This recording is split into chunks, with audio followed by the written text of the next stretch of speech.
Quavo sent a message to Takeoff. He said, "Dear Take, it's so hard to tell you I'ma miss you because you always with me. And we did everything together. Since we were kids, you been by my side, looking up to me. Them eyes was waiting on me to make the next move. Then you following right behind me. You always made sure I did it first so you could do it with me. You never competed with me. We was always on the same team. You hated playing against me because I always played too hard or too rough. Then I could hear my mama say, son, not too rough, because I didn't like to lose. Remember, our first dream was to be a tag team partners in the WWE. We fell in love with WWF wrestling. Man, we had every action figure, thought we was going to be pro wrestlers. Because the way we imitated all the wrestling was so good, and if you know Take, his imitation skills are to the T. He could imitate anybody. Ask Danny and P. Super quiet though. Quiet as in the room, but paid attention to everything going on in the room. Always been like that. Nothing ever really bothered Take. He didn't bother nobody. He was the most unbothered person in the world. He never got mad. He never raised his voice. And when he did, he silenced the room because what Take said was law. He wasn't changing his mind for nothing. Not even Unc could. You just gotta let him cool off about 30 minutes. By far the funniest person in the room. Once you got him going, he wouldn't stop. And last but not least, he took the time with everything. We called it Takeoff time. Whenever we'll be running late to shows, he will always say, God will get us there on time. Some shows God did, some shows we was late. But the point, he trusted God though. And he was just posting pictures of both of them when they was growing up. It's just crazy. They was with each other since day one. Uncle and nephew.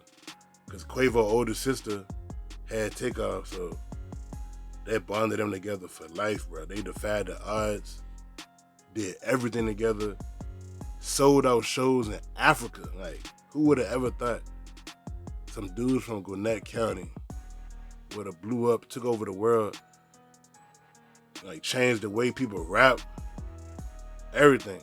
And the reason why Takeoff loss hit me so hard because, first of all, it was a surprise, extreme surprise. Takeoff is definitely not that type of person, definitely not. And then how it happened, it's crazy, bro. And these was one of the first groups, or the first artists, period, that I saw them blow up from nothing. They was nobody. They was buzzing in their little section in Georgia, Atlanta. But for them to blow up and take over, and me, literally, once I started being a fan in 2013, 2014, I started waiting for every project. Watch every music video, watch their interviews. I remember back in 2014, I used to go on YouTube, type in Migos, keep on refreshing the page to see if a new song or something came up. Because that was back when artists, especially new artists, they used to drop new songs literally every other day.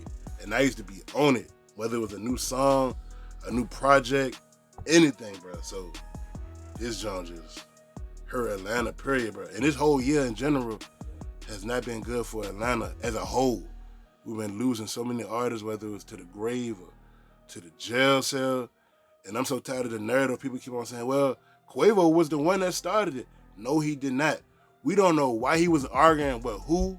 I'm so tired of when an artist or a celebrity dies, we think we know all the pieces the first 2 days when they pass away.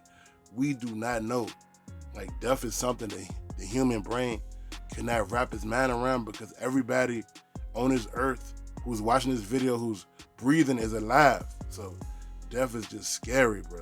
But do not be blaming Quavo. Like, we don't know why he was arguing, who he was arguing with. Some people want to blame J. Prince Jr. Man, let the police or the streets handle it, man. That's it. Rest in peace, Takeoff, gone, but never forgotten. It's your boy B.